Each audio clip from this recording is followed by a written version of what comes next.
Jazz nomadien, jazz nomadienne, ma chère communauté, bonjour, comment allez-vous? J'espère que cette nouvelle capsule va vous donner du peps pour continuer cette journée, va vous donner des idées pour affronter la vie et va vous donner le courage de continuer à aller de l'avant. J'espère qu'aujourd'hui vous êtes prêts à débattre d'un nouveau sujet. Un sujet des plus merveilleux. Parce que c'est un sujet qui fait couler beaucoup d'encre et beaucoup de salive. Vous savez lequel est-ce? Le mariage. Mais oui, le mariage. Savez-vous que beaucoup de femmes, à un moment donné de leur vie, lorsqu'elles ont franchi ce cap, se mettent à parler comme ça. Elles ont la main gauche, n'est-ce pas, très légère, qui fait absolument tous les gestes et tout. On raconte que ceux qui veulent y entrer sont nombreux. Mais ceux qui sont à l'intérieur veulent en sortir. Est-ce vrai? Est-ce faux? Pas toujours. Il y a des mariages qui coulent, n'est-ce pas, une vie merveilleuse, une vie toute rose. Non, ce que je dis n'est pas vrai, ce n'est jamais tout rose. Mais il y a des mariages qui se sont tenus dans le temps. Comme il y en a d'autres qui n'ont pas tenu plus longtemps que la première semaine, le premier mois ou la première année. Mais qu'est-ce que le mariage? Ici, nous définissons ce qu'est le mariage et pourquoi certaines personnes le prennent comme le sésame de la vie, le plus grand diplôme à obtenir absolument pour prétendre avoir réussi sa vie. Et c'est le cas pour nous les femmes. Et en Afrique en particulier, lorsque vous avez réussi votre mariage, j'avais envie de dire, mais pas forcément. Lorsque vous êtes marié, il y a un nouveau regard qui se pose sur vous. Le mariage est donc un acte civil résultant du choix personnel de deux époux. L'union légitime de deux personnes qui souhaitent ensemble vivre et bien sûr fonder une famille dans les conditions prévues par la loi. C'est donc une union contractuelle à durée indéterminée, illimitée, reconnue et encadrée par les institutions juridiques et religieuses. C'est l'un des cadres par excellence établissant les structures familiales d'une société. Le mariage est donc d'une importance très capital, n'est-ce pas, pour la construction de la cité, pour la construction de la société, pour la construction de la famille, puisque la famille est la base de la société. Ça va sans dire. Mais l'importance du mariage diffère selon les sociétés. Et oui, notamment en présence d'une forme conjugale différente. Nous avons l'union libre, le concubinage, l'union civile, et à des degrés divers. Il y a des degrés divers d'acceptation selon le lieu où on est, selon le lieu où on vit, selon le lieu où on évolue et selon les modes de vie de nos sociétés. Certains privilégieront l'union libre, d'autres vont tolérer le concubinage, d'autres pas. D'autres, c'est le mariage civil ou rien. Comme quoi, ça dépend du cadre où on évolue. Alors, dans la tradition africaine, le mariage est une union entre deux familles. Cela va au-delà de la volonté seule de deux individus. Le mariage a une très grande importance car l'ensemble de toute la famille, au travers de ce que nous appelons la dot, qui est versée, est réunie. Toute la famille est impliquée, toute la famille est engagée dans ce qui est le projet de deux personnes. C'est donc l'union de ces deux familles qui se font à travers le mariage. À une époque où la dot était d'ailleurs quelque chose de symbolique, un gage de fidélité sexuelle, de la virginité de la femme avant le mariage, enfin ça représentait tellement de choses. Et donc vous imaginez à quel point la dot était très importante. Parce qu'on ne reversait pas une dot pour n'importe quelle femme. Venir du monde passe par la famille. Parce que celle-ci est la base de la société. Malheureusement, on constate une fragilisation du mariage ou de la notion de mariage, voire une désacralisation. Oui, parce que cela était et a toujours été un acte sacré dans nos us et coutumes. Le mariage est une décision tellement importante qu'on devrait préparer la femme dès le plus jeune âge jusqu'à l'âge de l'engagement, jusqu'au jour de l'engagement. Parce que après, le mariage n'est pas une question d'âge. Ce n'est pas, il n'y a pas de canevas précis qui dit qu'au plus tard, une femme doit se marier à tel âge, sinon après c'est un déshonneur. Mais on en revient. Alors, parce que le mariage est un engagement, on ne peut pas le prendre à la légère. Un mauvais mariage peut ruiner absolument toute votre vie.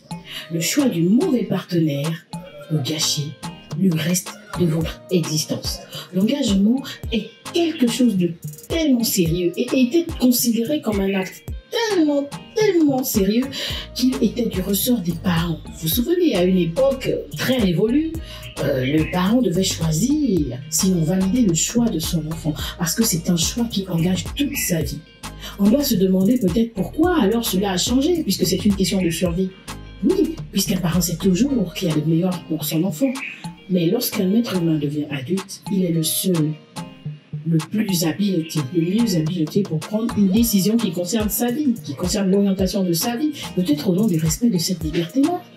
Que cette coutume, cette coutume s'est perdue en fait avec le temps. Aujourd'hui, on a deux catégories de jeunes.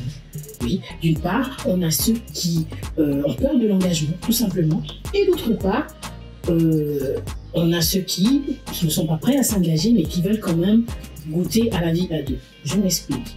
Il y a ceux qui se contentent malgré tout d'une vie de couple à l'essai, privilégiant ainsi l'union libre, le concubinage, où chacun est libre de se faire et de se défaire, n'est-ce pas, de la relation sans avoir de compte à rendre ni à la société, ni à la femme, ni à personne. Voilà. D'autre part, on a ceux qui vont prendre le mariage comme une mode, un buzz, quelque chose qu'il faut faire pour paraître à la mode. Ça paraît complètement fou, mais c'est pourtant totalement vrai.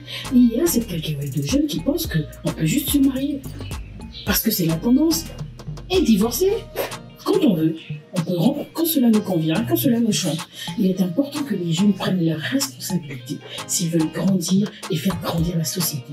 C'est peut-être parce que le mariage est devenu un sujet de raillerie, un sujet de blague, un sujet de buzz, que la société, comme on dit, le monde part en couille. C'est peut-être cela. Beaucoup se marient pour des mauvaises raisons et échouent en occasionnant des frustrations et un déséquilibre des familles. Il y a beaucoup de personnes blessées dans la société, c'est terrible. Ce qui a pour conséquence une société totalement brisée. En fait, c'est surprenant à quel point les couples se séparent de nos jours. Cela mérite qu'on y réfléchisse. Il n'y avait pas autant de divorces, autant de séparations à une époque. Mais à une époque, il n'y avait pas non plus autant de concubinage, je veux dire la vérité, les mairies, machin. Les gens se mariaient à une époque. Mais est-ce qu'on peut prendre le temps avant de s'engager et s'assurer d'avoir les véritables raisons de le faire? Cela n'est pas mieux que se lancer dans un mariage et se séparer avec toutes les conséquences que cela peut occasionner, que cela peut engendrer, avec toutes les vies que cela peut briser. Surtout quand même qu'une fois qu'il y a des enfants, c'est une réflexion qui mérite vraiment d'être faite. La pression du mariage en Afrique est quelque chose de vraiment incroyable. Ce que je veux dire, c'est la plupart des jeunes s'engagent sans trop réfléchir parce qu'il y a trop de pression autour d'eux. Lorsque tu es une femme mariée, on te donne du respect, de la considération.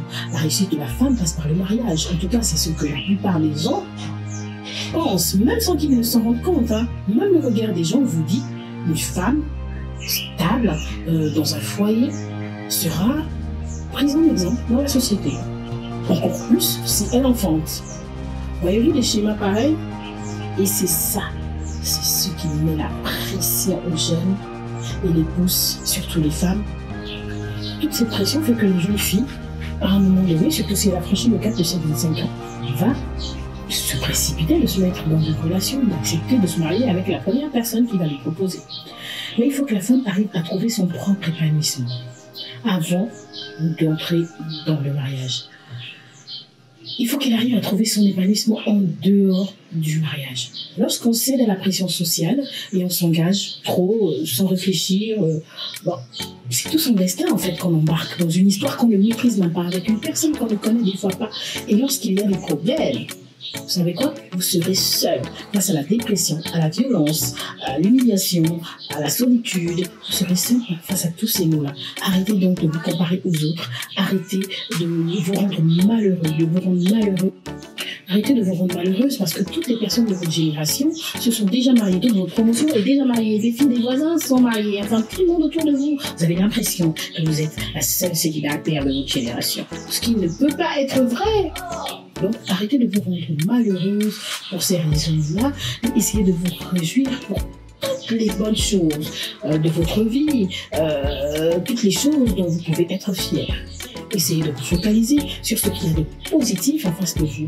Essayez de puiser votre épanouissement dans ce que vous avez déjà. plutôt que de vous parasiter en pensant à ce que vous n'avez pas. S'il vous plaît, arrêtons de demander aux gens pourquoi ils ne sont pas encore mariés. Arrêtons, cela me semble évident. Elles n'ont pas encore trouvé la personne avec qui fusionner leur destin. Ce n'est pas une petite affaire que de décider de fusionner tout son destin avec quelqu'un. Beaucoup de personnes se retrouvent dans des mariages malheureux et doivent affronter des divorces ou se résigner à subir un partenaire tyrannique. Parce qu'elles auront cédé à la pression. Se résoudre à vivre avec quelqu'un d'irrespectueux, d'égoïste, infidèle, parce qu'elles auront cédé à la pression, parce qu'elles ne voulaient plus attendre, parce que tout le monde leur pose la question de savoir, mais c'est à quand ton tour? Mais toi, c'est quand est-ce qu'on achète le pain pour venir te célébrer? Arrêtez.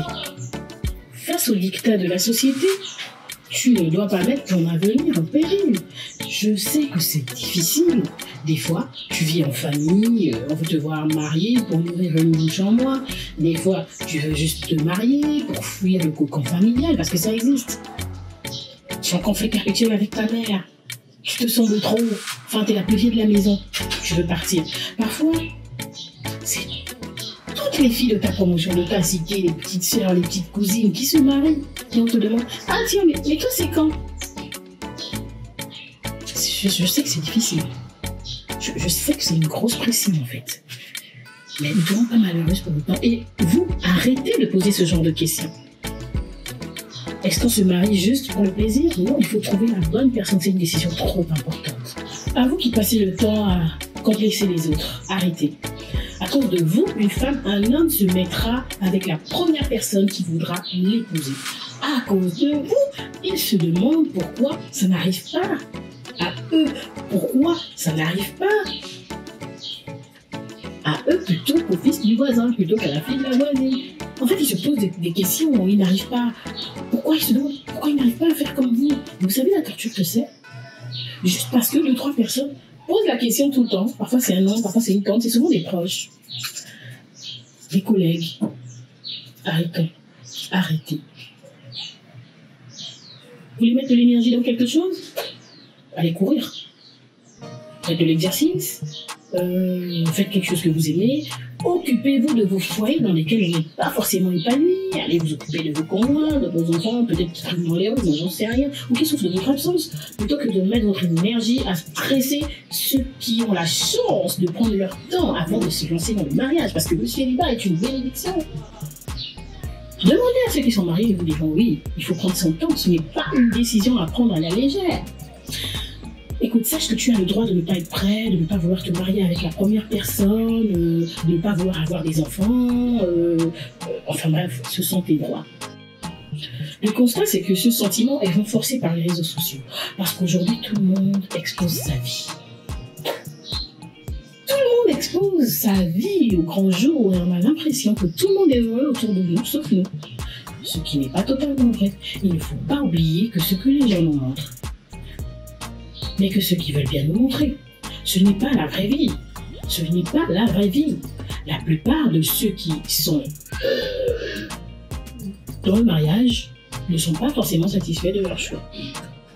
Oui, mais ça, ce ne sont pas les choses qu'on montre. On montre le côté très bling, le côté très joyeux, le côté très...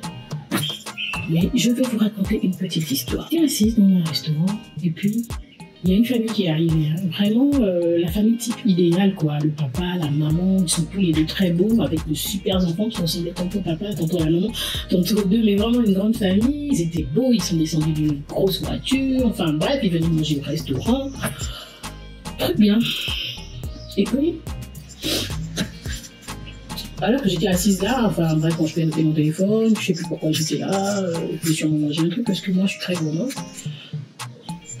Et puis la maman a pris des selfies.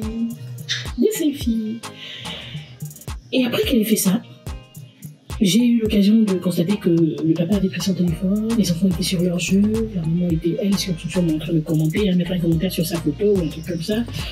Mais personne n'était avec personne. Elle était probablement en train de mettre un commentaire, un après-midi parfait avec une famille parfaite. C'était pas un après-midi parfait. Ils ne se parlaient pas. Je vais pas juger les autres, hein. Il y a des moments de bail, des moments de haut dans les couples, machin et tout, mais ceux qui vont voir la superbe photo qu'elle a faite, Ils vont sûrement se dire, mon Dieu, qu'il a de la chance. Waouh! Et il passe du temps avec sa famille, et ceci et cela. Mais moi, je voyais une femme frustrée. Une femme qui n'était pas souvent avec sa famille, et encore moins avec son mari, enfin. Je vous promets, c'était un silence des morts avant que l'ami du monsieur arrive, quoi. Et pourtant, ceux qui verront sa photo sur son Instagram, ils vont envier, il y en a qui seront trop jalouses, enfin. Et ce n'est pas vrai. Elle est restée, elle était triste, elle était brisée. Tu sentais qu'il y avait un souci. Juste pour dire que tout ce qu'on voit comme photo, shoot de famille, etc., c'est pas forcément le vécu des gens. Donc il faut arrêter de se stresser à côté des réseaux sociaux. De l'autre côté, on a ceux qui pensent, ouais, mais c'est pas grave, hein. Si on se trompe, il existe toujours le divorce. Sachez que le divorce est une plaie qu'il vaut mieux éviter. Vous n'avez pas idée des dommages que cela peut causer dans votre entourage, sur vos enfants, dans vos vies, dans votre esprit, dans votre manière de concevoir la vie. Vous ignorez les blessures irréversibles dans la vie de ceux qui vous entourent. Enfin, s'il vous plaît, ce n'est pas vrai. Que ce n'est pas grave si on se trompe, on peut divorcer. Vous ne voulez pas vivre ça. Et vos enfants vont subir pendant longtemps les effets de l'échec de votre couple. Sachez que le mariage est une étape de la vie. Ce n'est pas le but de la vie. Prenez votre temps, s'il vous plaît. Donc, envie de nous exhorter les uns les autres à arrêter de nous stresser mutuellement. Arrêtons de poser la question aux autres. Quand est-ce que tu te maries? Mais à quand votre tour? Ils savent ce qu'ils font, ce sont des grands, des adultes. Ils savent qu'à un moment donné, ils vont se marier. Maintenant, je voudrais dire aussi à ceux qui ne sont pas très pressés non plus de se marier, ceux qui pensent que le mariage n'est pas important, que ça peut attendre, ne vous précipitez pas non plus pour vous mettre en couple et vivre une vie, union libre, concubinage, etc. Parce que forcément, dans une histoire comme ça, il y en a un qui est abusé. D'accord? Si vous ne voulez pas vous marier, ne vous mettez pas en union libre. Ne même pas sur le même toit, ne vivez pas maritalement. Parce que finalement, au bout du compte, il risque d'en avoir un qui est totalement brisé, qui se sent abusé en fait. Et toi, madame, arrête de croire que si tu n'es pas mariée, tu as raté ta vie. Le mariage n'est pas le but de la vie, c'est une étape de la vie. Puise ton épanouissement, puise en fait ton enthousiasme de la vie, dans autre chose. D'accord? S'il est passé 25 ans, 30 ans, tu n'es pas encore marié, écoute, il y a tellement d'autres choses que tu peux faire avant d'être marié. Ce que je veux dire, ne te précipite pas, ne te vends pas moins cher, enfin ne te brade pas, parce que tu as l'impression que personne ne veut de toi, personne ne veut des restes que tu considères que tu es. Essaie de te valoriser. Tu te sentiras tellement importante, tu t'aimeras tellement que tu ne voudras pas te brader à qui que ce soit, tu ne voudras pas laisser n'importe qui entrer dans ta vie, tu ne voudras pas te donner à n'importe qui, n'importe comment. Et cela rendra ton choix plus minutieux. Alors prends ton temps. Tu as le droit de vouloir prendre ton temps. Et c'est une décision très importante qui mérite que tu prennes le temps d'y réfléchir, qui mérite que tu prennes le temps d'étudier la personne en face de toi, qui mérite que tu ne te prennes pas la tête au point de te mettre dans une relation, dans un mariage qui va te rendre malheureuse. Et pour sauver les apparences, tu y mourras. La dépression est gratuite, le traitement est payant. Donc, s'il vous plaît, le mariage, oui, mais pas à tous les prix. C'est tout pour aujourd'hui.